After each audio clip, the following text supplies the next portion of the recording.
G'day mates, welcome back to my YouTube channel. In today's video, I'm going to be talking about how I think I have figured out exactly what is going on with the new update, when we're going to get the new event, and the fact that it's going to have a ridiculously massive impact on this competitive season. I'm not just basing this off leaks, I have actual good evidence to go off here that this could be a very interesting season. You're probably wondering, like I am, what is happening? We've had next to no items added into competitive. We've had next to no map changes. This season, we were promised to have some crazy stuff. We have the CEO of Epic talking about all these massive things that are going to happen throughout the season, and we just haven't seen that much. But I have a feeling it's happening very, very soon, and a lot of you competitive fans are not going to be happy about it. After that, though, I want to talk about what's going on with some of the teams in NA East. Is it going to be Clix, Bucke, and Kreo? What's going on with that situation? Who is Macwood playing with? And then finish up with a bit of talk about the console FNCS, which we have finishing up today, and how some big PC pros didn't actually qualify for the finals despite everyone freaking out that PC pros were allowed to play. Just remember, guys, if you want to watch the solo cash cups or the FNCS round 4, I'm going to be doing a big viewing party today on my Twitch channel, twitch.tv/Aussie Antics. Swing by, check it out. We'll be doing a bingo board for gifted subs, predictions, all that good stuff like we always are.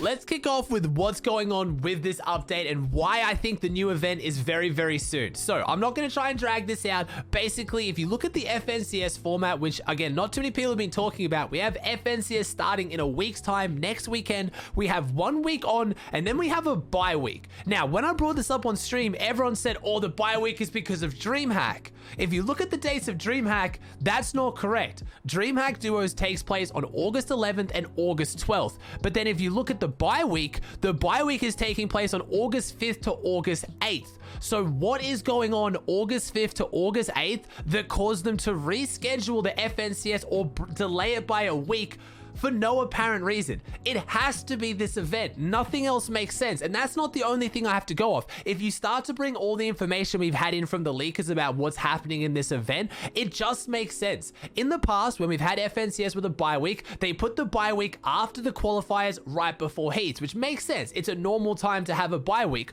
Why would it be after week 1? Would you not just push week 1 back by a week unless something was on? Or would you not just bring it forward? But if they bring it forward, it would then clash with this console champions cup. There has to be a reason why they've just set 1 weekend aside where nothing in competitive is going to happen. It's the FNCS. They've never once rescheduled except for a glitch, and we just have randomly 1 week on and then a weekend off. I just think that is way too obvious, and no one's really been talking about it. When in competitive history have we ever had a scheduled weekend off for no reason? And if you look at what the event is actually supposed to be from leakers, it starts to make a lot more sense. It looks like it's going to be the big alien event that we've been waiting for the entire season. Either Coral Castle's gonna get destroyed, or potentially Hypex has been tweeting out Epic are bringing back the idea of rift zones. The mothership is planned to create these zones probably with a beam. Low gravity, prop disguise, like Season X, but limited to the props in the right picks thanks to Game Shed, and then rift, teleport, and ice slide. So we are potentially getting new biomes and big areas of the map that are going to change with these huge domes like we did back in Season X. Do you remember Taco Time? Greasy Groves, you're about to one pump a kid, you've got him fully boxed, and then boom, boom, boom. If this comes back to competitive, I mean, people are not going to be happy. I'm not necessarily saying it's coming back to competitive. Maybe they just don't want to have FNCS on the weekend with the event because that would cause so many glitches, which honestly, I don't want to make this sound like this is an attack at Epic. If anything, I'm applauding them. It looks like they've set aside a weekend where they know the game is going to have some issues to just say, hey, look, rather than trying to run the FNCS and then have to delay it like has happened the last few seasons because of a bug or because of an error, let's just leave this weekend aside so people know. Maybe you can spend it with your family, maybe you can just chill out. You know there's going to be no competition on, or at least if you check the schedule, you do. I don't think a lot of the pros realize it's literally 1 weekend of qualifiers and then a weekend off. But Either way, I'm happy they're doing this. I don't know whether these changes will make it into competitive. Potentially, they're only going to go into pubs, but like I said, they might cause glitches. But this is a really good sign. However, if they do make big changes to competitive, which I have a feeling they could potentially do, does that mean that you're going to be able to qualify potentially off week 1 before there's a bye week and a crazy competitive change, and then the rest of the weeks are after this change? You know what I mean? Like, this is surely going to have to affect some of the map. I know competitive, a lot of the changes don't go in when it comes to items, but whenever we've had map changes in the past, it's pretty hard not to put them into competitive. We don't have 2 different maps. Competitive maps have always been the same. Sometimes they disable things, sometimes they turn them off, but they're overall still there. If Coral Castle just gets nuked, you can't just unnuke it in competitive. So I have a feeling that week 1 is going to be your chance to qualify as a pro. And I know some of the pros talk about not trying to automatically qualify in early weeks because they want to get practice in, they want to hold down their drop spot, all of that. But I would take this as a message and as a warning. If you have the chance to qualify and play well in week 1, I'm not 100% sure this is coming, but I hope from what I've said, you guys at least have to believe there's a chance that this is going to be the event, because we know the event's coming. If you haven't seen all the leaks, I'll put some of them in here, but I don't want to go into all the details about them. You've probably seen some stuff from Hypex. You've probably seen some videos from Cypher PK and other content creators talking about it. But again, I think this is pretty conclusive evidence of when the actual date will be, because right now we don't have a date, but they're putting it all in the game files. We have all these items that we think are coming out, like the Gravitron and all this other crazy stuff. It makes sense with the timing. And even yet, when you look at the dates as well, when you look at the timing, Tuesday and Wednesday is when we normally have update nights. That's when nothing is on. They've specifically not put Dreamhack on at that time, and the weekend is off for FNCS. So whether it's a long event or they're doing the event first and then there's the changes, then there's Dreamhack, because again, Dreamhack is a big company that puts big money into Fortnite and they have a long-standing relationship. There's no way that Dreamhack would just be kept in the dark about this and they just run the tournament anyway. Surely Dreamhack knows about this when they picked their dates for the event, because Dreamhack doesn't normally take place on those dates. They can pick pretty much whatever dates they want, but August 11th and 12th, August 18th and 19th. It's only 4 days of events, and it looks like the timing just makes way too much sense to be a Wednesday and a Thursday, unless it was they knew about this. And before you guys start hitting the comments and coming at me with this one, I think it's very clear after recent events, I don't work for Epic, so this is all just my assumption. Please don't base massive plans off this. Please don't just like set time aside or take holidays or change anything majorly. This is literally just me sitting down, kind of putting some puzzle pieces together and making something that fits. It's Epic Games at the end of the day. They could do the giant update during week 1 of FNCS, blow up half the map and say, yo guys, deal with it. Like, we've seen that in the past. This one though just makes way too much sense to me based on how Epic Competitive has handled big changes in the past and trying to make tournaments avoid them. You've got to admit, for the last few seasons, Epic has gotten far better when it comes to making sure that tournaments don't happen when there's major updates.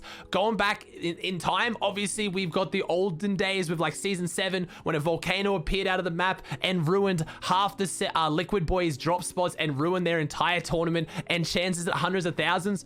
We're past that point now. Looks like Epic really does plan these things. I wish we had a bit of a heads up, but I guess the competitive team probably doesn't have the sway to say, hey, let's announce when the event is weeks ahead of time, which ruins a lot of that hype and that mystery, just so we can tell people what's happening. It's better just to not put the tournament on so there's no harm, no foul when things go crazy. A bunch of you guys have been asking me what's going on with the NA East pro teams, and we haven't had too much news. Obviously, most of the questions are revolving around Clix, Bucke, and Macwood. Now, it looks like they have still split. It looks like they didn't patch things up. They didn't get back together. Not surprised. You guys probably saw what went down. It didn't look like they were going to be on good terms after that, at least not anytime soon. But who's filling Macwood's spot? Who's Clix playing with? Who's Bucke playing with? At this point, it's a little bit confusing. If you go to Kreo's chat and you type in !Trio, it answers it. You have Kreo, Bucke, and Clix. Awesome, happy days. But then you go to Clix's chat, you type in !Trio, and it says, haven't found one yet. So I don't really know who to believe there. Kreo has been streaming, so I guess he's probably just updated his command and maybe Clix hasn't. Maybe they're still looking, but I feel like that has to be confirmation more so agreeing with Kreo, because Kreo had a team. He had a very good team. He was playing with Tragics and Illest, and they came second in the Dreamhack Cash Cup Extra and could potentially have won it if it wasn't for one bad last game. So for him to publicly announce that he's not playing with them anymore to play with Clix and Bucke. I don't feel like that's an impression farm. I don't feel like that's for attention. I feel like he's had confirmation from them. They're definitely playing together. And I'm guessing just because Clix is obviously just, it's being Clix, you're always going to get involved in drama. Everyone's always going to talk about everything you're doing, hence me mentioning it because you guys keep asking. I'm guessing it just hasn't changed the command, and I'm sure when they play the Trio Cash Cup, they should be playing together. As far as news on what's happening with Macwood, I don't know. I haven't heard anything about Macwood maybe filling Kreo's spot, playing with Tragics and Illis like I talked about a few days ago, which could work because I think that would be a good team. I've kind of discussed already all the options for Macwood as a team, but unless this kind of kicks off a bit of a snake inning, which honestly I think it could. Again, this is based on no information. I'm just saying as an example, I could see a team like Degen Ages pick up Macwood, or maybe like even like Cascade Niddle Smacked. Like, I'm just talking about good teams that you don't usually think too much about in these situations. One of them could jump at the chance to pick up Macwood, which would then just cause another massive snakening and trickle on effect. When a player of Macwood's caliber is looking for a team, that is bound to change up teams quite a lot. Or being Macwood usually stays out of a lot of this stuff. He could just maybe play with Calc, someone he knows really well, who's also not looking for a team, and then pick up somebody you might not expect, like D-Roller. There's enough teams and players looking right now that they could kind of have a happy resolution with this, or it could go the way NA East always does, and we have 8 new team changes, and I do a 30-minute video again trying to explain what happened. Moving on to the console FNCS, or the Console Champions Cup, we had round 3s today for all the major regions. To qualify for round 4 tomorrow, you had to come top 33. And with all this discussion, the video I made yesterday talking about how a lot of people in the console community are upset that players who own a PC and are already pros on PC are allowed to play. But I wanted to point out quite a lot of big names actually didn't make it to round 4. And this is it by no means flaming them. A lot of them had different issues, playing on old gen, playing on new gen, but not having audio, just a whole bunch of different reasons. But overall, the point still stands. It's not just like it's free money. It's not even free qualification. If you look at EU, Benji, Mongrel, Leshy, AR, Baffo, and Kezix and Nate on the same team all did not make round 4. That's just to name a few. They did not get top 33. If you look at NA, despite Nani, Squish, and Pump absolutely dominating round 2, I talked about it yesterday, just popping off, dropping so many 20 and 30 bombs, they didn't make round 4 today. This was harder than a lot of people thought. I was watching the games, and I have never seen more stacked games in my life. Now, calm down. Before you go too crazy with that, I'm not trying to say they were better quality than obviously EU or NA East, PC, FNCS round 4. I don't think anyone would argue that, but the way the players play as console, they're very, very passive on rotating zones. They're very passive through early and mid game. I was surprised at how good they were at getting their Storm Surge, but I think because the majority of people are playing on controller, Storm Surge thresholds are actually lower because, as we've talked about on the channel, long range aim assist right now is quite poor. It's really hard to get long range tags on controller. It's why pros such as Stix, Colazo, Who Fishy switch to mouse and keyboard during mid game, even though they're controller end game, so they can get their tags. But I think because of that, a lot of the games I watched, like I'm talking at least maybe 20 to 30 games, went to 5 team heal-offs. So I mean zones fully closed out and there was 5 teams still alive healing off. Quite often I saw a couple of games today that had 50 players or more on first rotating. If you don't know what that means that a Storm Surge popped at 50 players alive for half, which is zone 5, and then players out healed it all the way into first rotating zone and then survived and kept rotating. That is how passive a lot of the console players are endgame. It's a different play style, and it's quite tough to get really high points. When you're capped at, 120 FPS max, usually getting max around 80 to 90 endgame when you've got 50 players alive, it's hard to start keying and play well and get those normal refreshes you're used to. You have to adapt a different play style. A lot of players were kind of hard psychoing height, even more so than you see on PC, because high ground was where you were getting consistent kills and placement from. So if you tried to go higher ground, you had like 6 or 7 teams launch padding on you almost every single game, more so than you see on PC lobbies. So I'm saying this not to flame anyone who didn't qualify. If anything, I'm just saying that I am really impressed after watching the console players, and I think a lot of the PC pros would say the same. They're obviously not going to admit the console pros are better. Some of them are probably still talking smack as well, but I think it was a lot harder to qualify and beat these guys than a lot of people realized, and quite a lot of console teams who don't play on PC made it into the finals. I don't know how well they'll do in the finals. I don't know who's going to walk away with the money. Obviously, last time we saw this tournament last season, the money was taken predominantly by PC pros playing on console, but this time around, we might see a different story. Alright guys, that does it for another video. I hope you enjoyed it. If you did, please chuck a like on it. Let me know in the comment section down below your thoughts on anything I talked about today. If you haven't already, please subscribe to the channel. It would mean the world to me. Thank you so much for watching. I hope you enjoyed, and I'll see you in the next one.